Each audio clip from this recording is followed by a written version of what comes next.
sort of time, Kaleidoscope has sent Nigel Andrews alone to venture into the lair of Vincent Price.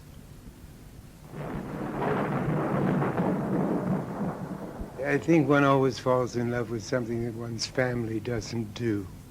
And I had a kind of talented family who did a lot of things. And one thing they didn't do was act. So I thought that that would be my chosen profession.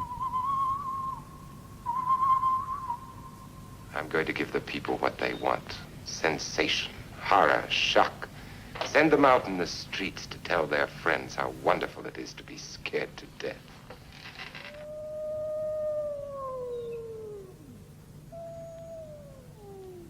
You have been here only a matter of hours, Mr. Barnett. You cannot know what it is to live here month upon month, year after year. Breathing this infernal air, absorbing the miasma of barbarity which permeates these walls, particularly this chamber. I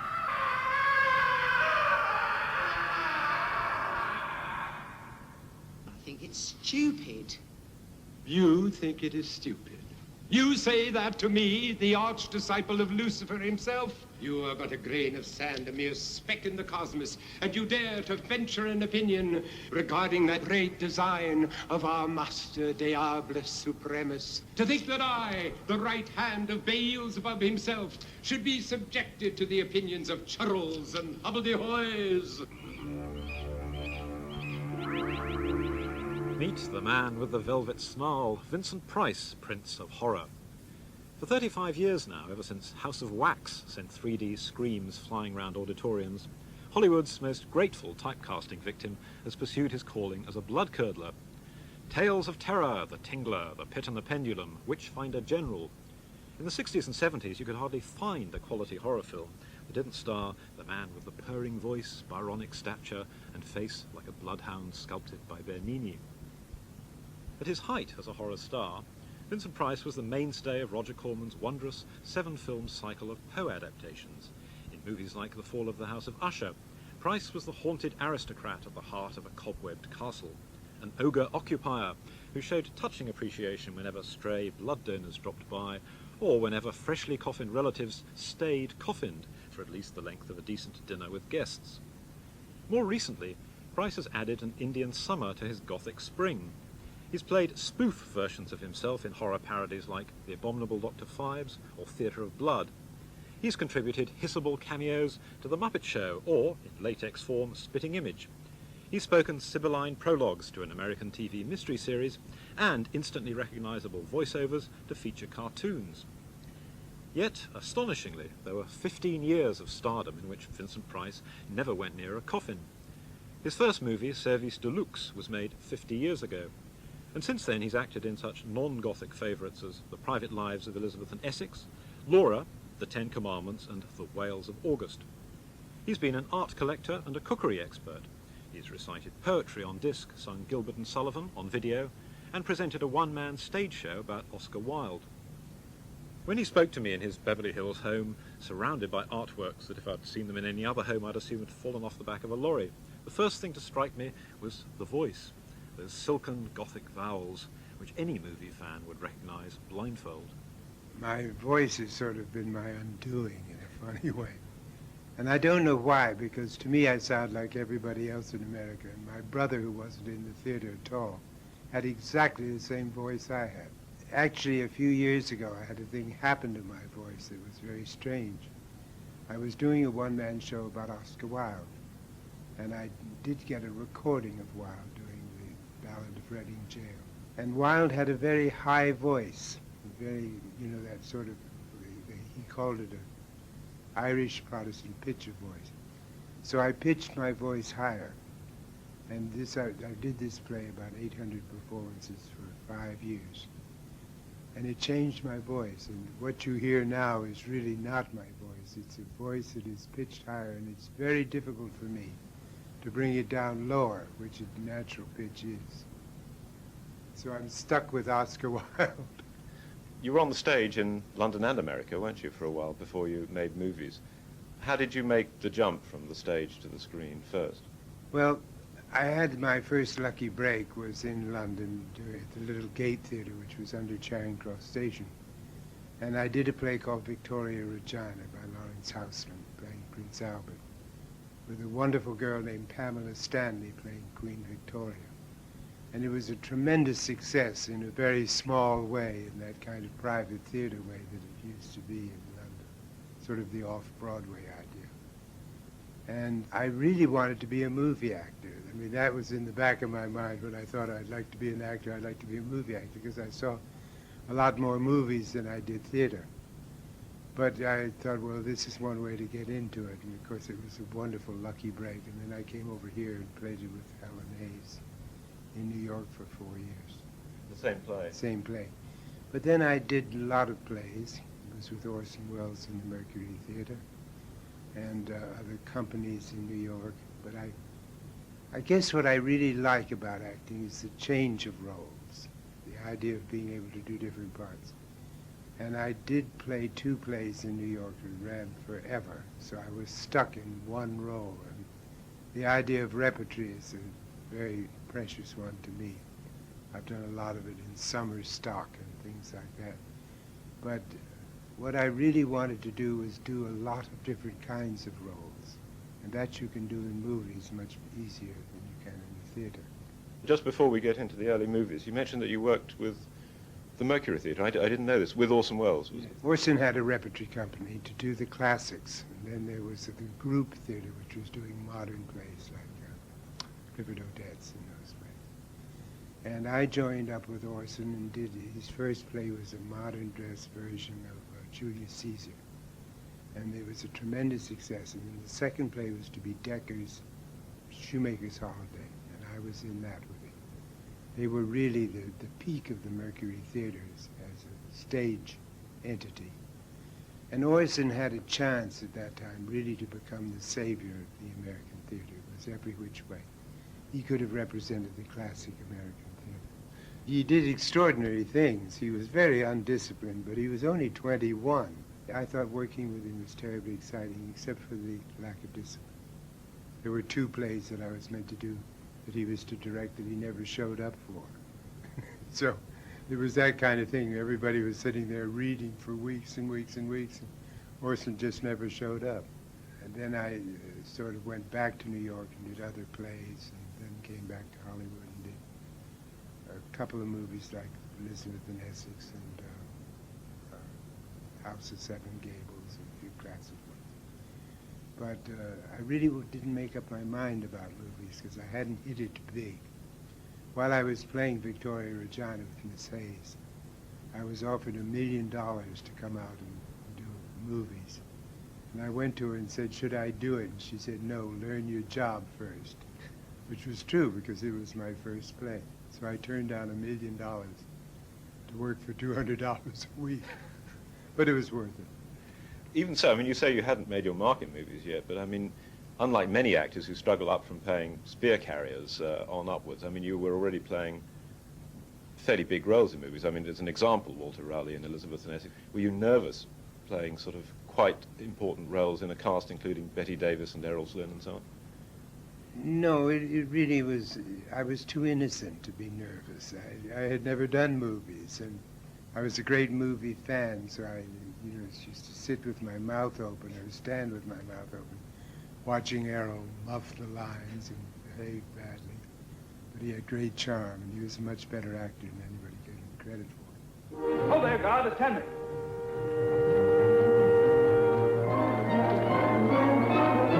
I straightway sent for the silversmiths and had them produce enough armor for the Queen's personal guard. Take care, my lord. I bear insults badly. Insults? What insults? You ordered that armor in the Queen's service. In the Queen's service, I ordered a dozen more like it. Essex, I've enjoyed much from you. And will enjoy more before I'm finished. There can be no quarreling here. My lord, have you forgotten a certain appointment? Bacon, you protect me? I protect you both. Have your laugh, Lord Essex. Come, gentlemen.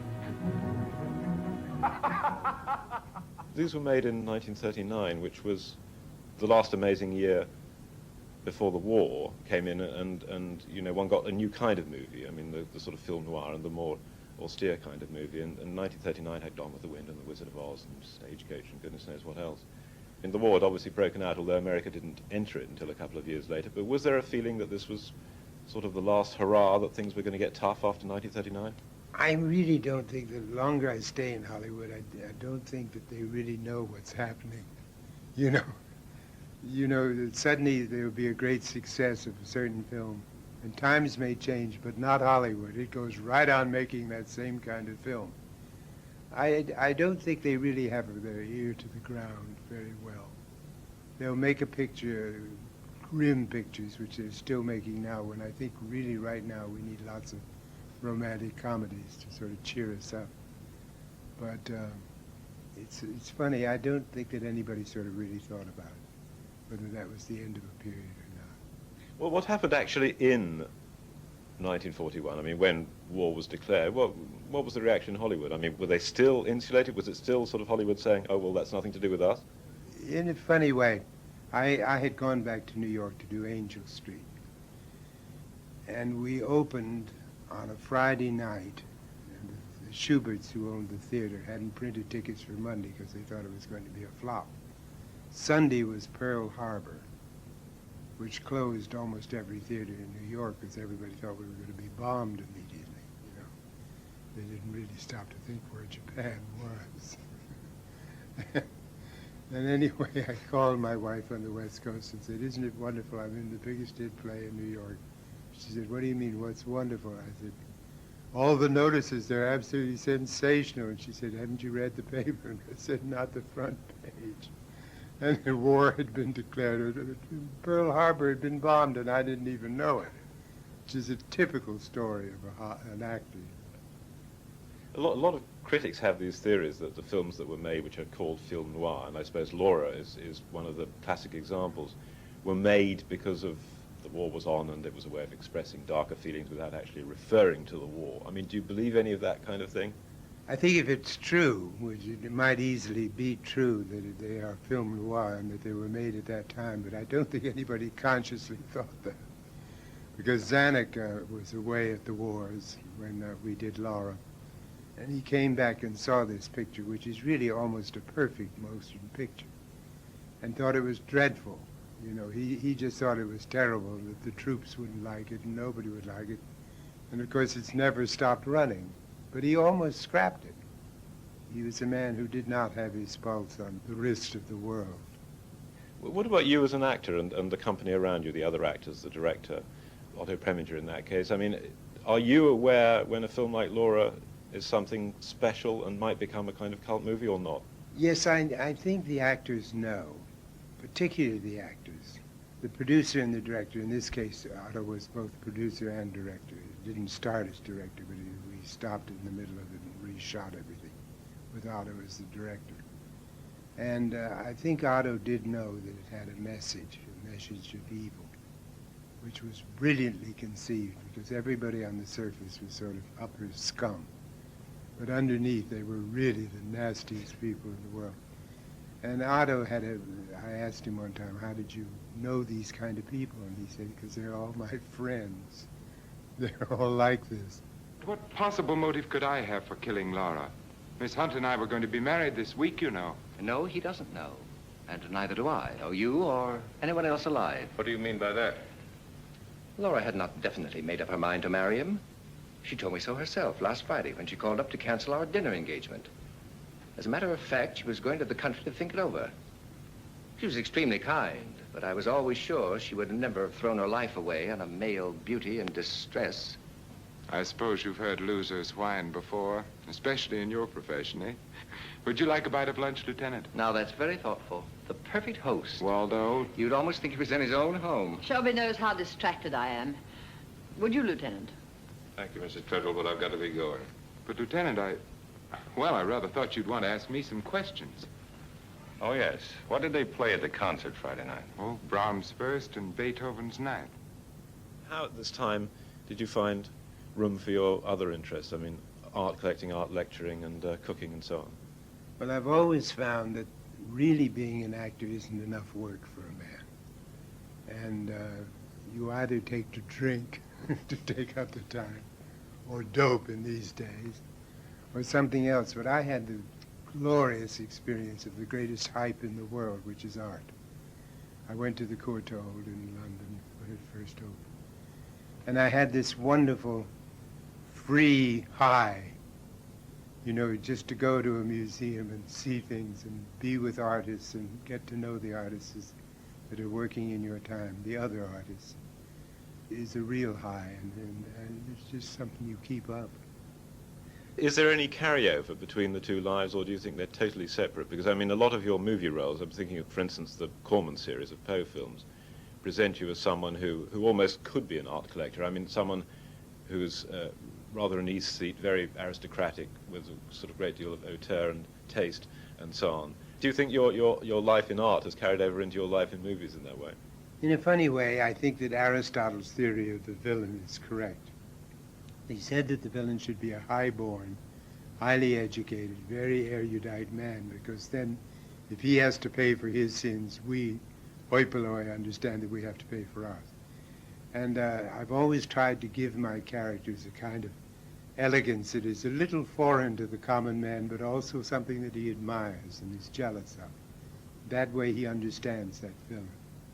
Was Hollywood tending to cast you in those roles, and were you happy to go along with being, I suppose, almost typecast? I think that when you really made it in Hollywood, when you are typecast, you really haven't made it until somebody says, oh, he's the actor who can play that kind of part, and therefore let's hire him to play that kind of part. I found it absolutely necessary that I had some identity, some kind of a part, because I was sort of floundering around, as you said. I was playing characters that other actors could have played. But when I did Dragonwyck, and it was a success for me, it cinched it in people's minds that I could play the heavy, the real heavy, the classical heavy. And you need that kind of identification. If you think of it, almost every successful actor in the business has been typecast. John Wayne, Humphrey Bogart. Once upon a midnight dreary, while I pondered, weak and weary, over many a quaint and curious volume of forgotten lore, while I nodded, nearly napping, suddenly there came a tapping, as of someone gently rapping at my chamber door. 'Tis some visitor, I muttered, tapping at my chamber door, only this and nothing more.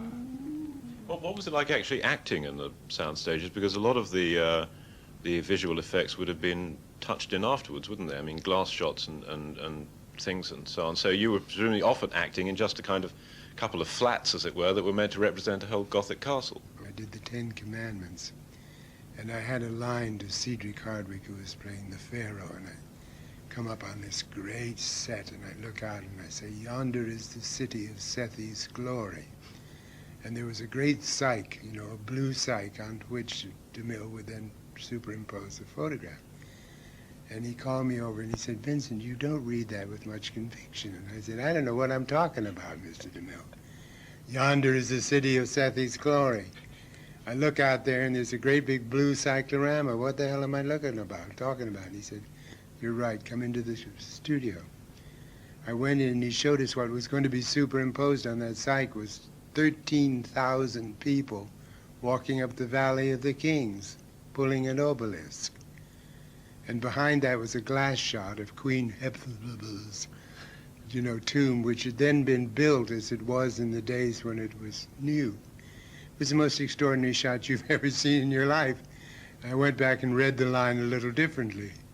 But he was an extraordinary man, DeMille, and I think all of us, Eddie Robinson and myself and Judith Anderson, we all wanted to be in a DeMille picture because we really felt that we would not be genuine movie actors if we hadn't done a DeMille picture. He had a great sense of humor. He used the crane and the technical facilities of the motion picture as it grew. And I began to do a little research about him when I was working with him. He used everything that there was to use.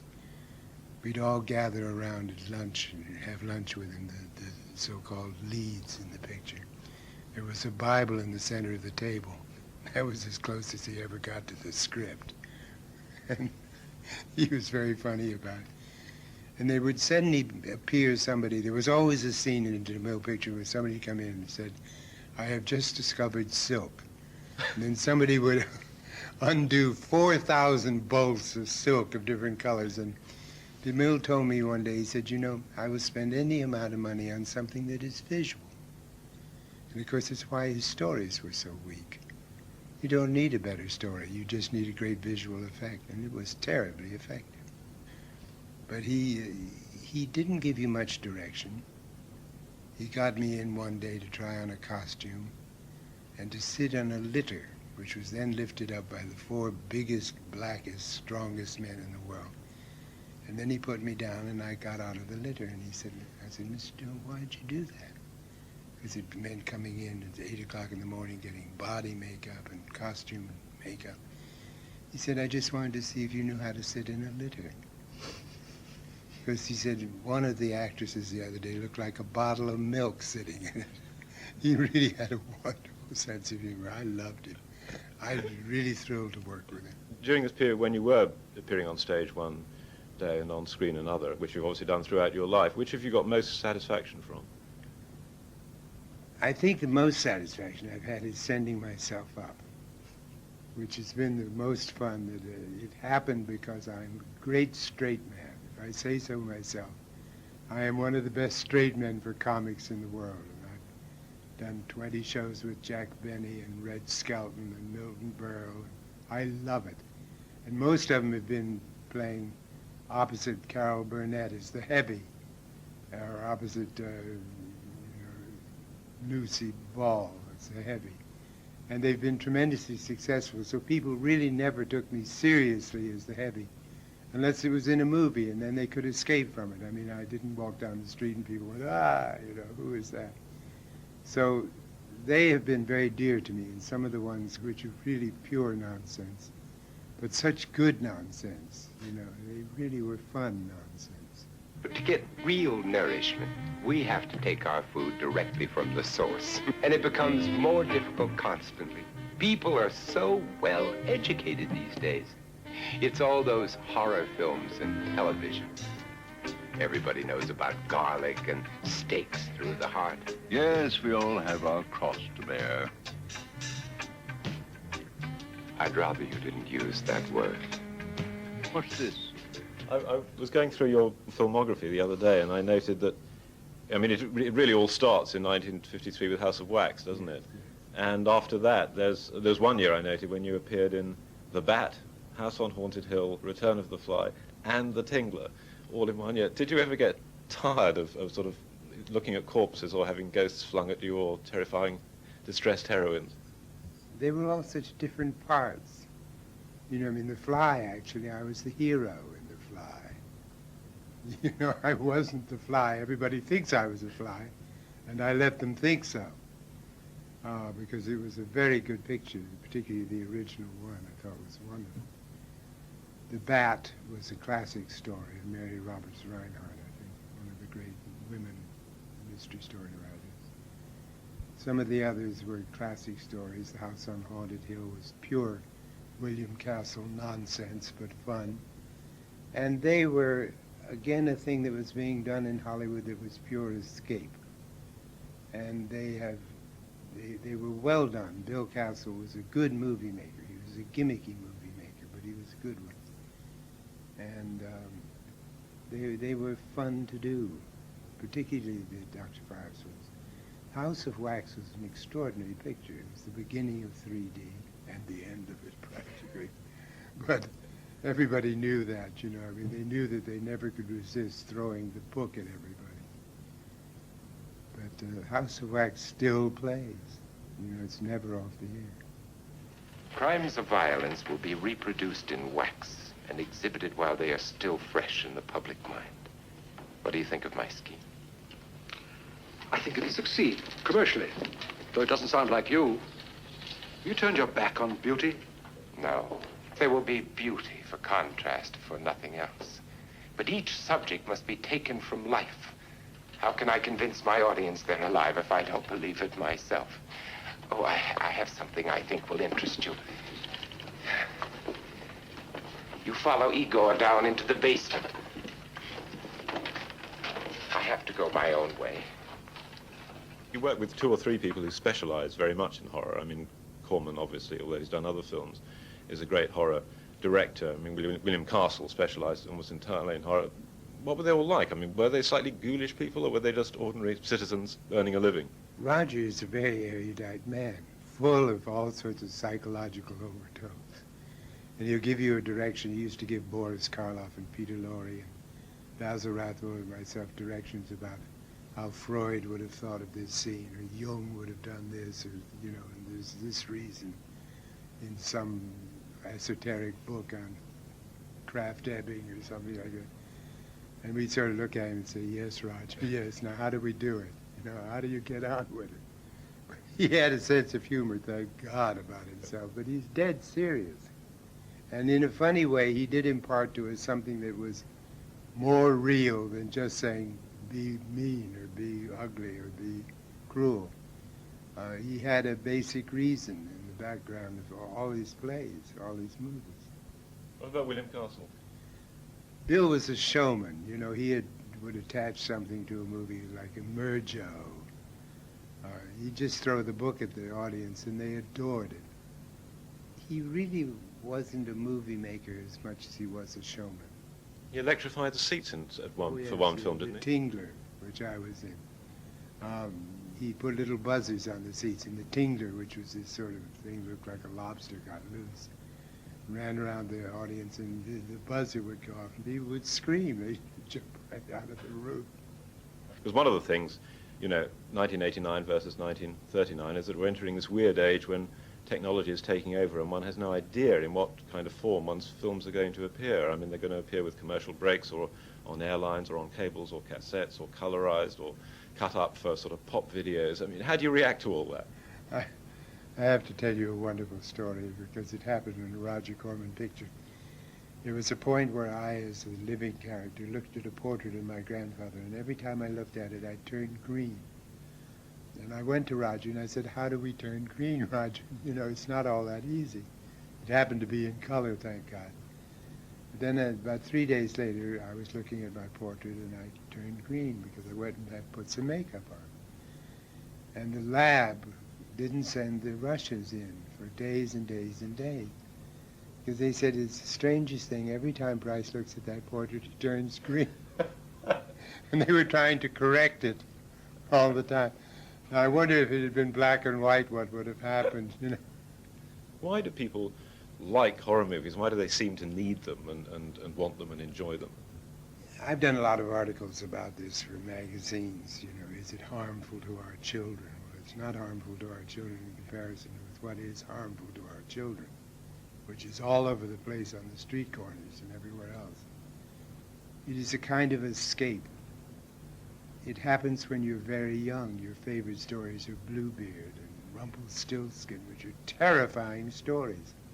I remember I was at the peak of my horror film fame when my daughter was growing up, and I read, Bluebeard to her and had to put it down. I was so terrified. But we start loving to be frightened. Boo is probably the first word that children react to. And they do all their life. And people, most extraordinary people will come up to me who are people in my age in the 70s who say, I remember being frightened to death and holding hands with my boyfriend or my girlfriend. And there's a kind of intimacy that is brought about by adventure and the adventure of evil. You. It's you. But you're dead. No. No, another critical miscalculation on your part, dear boy. I am well. It is you who are dead.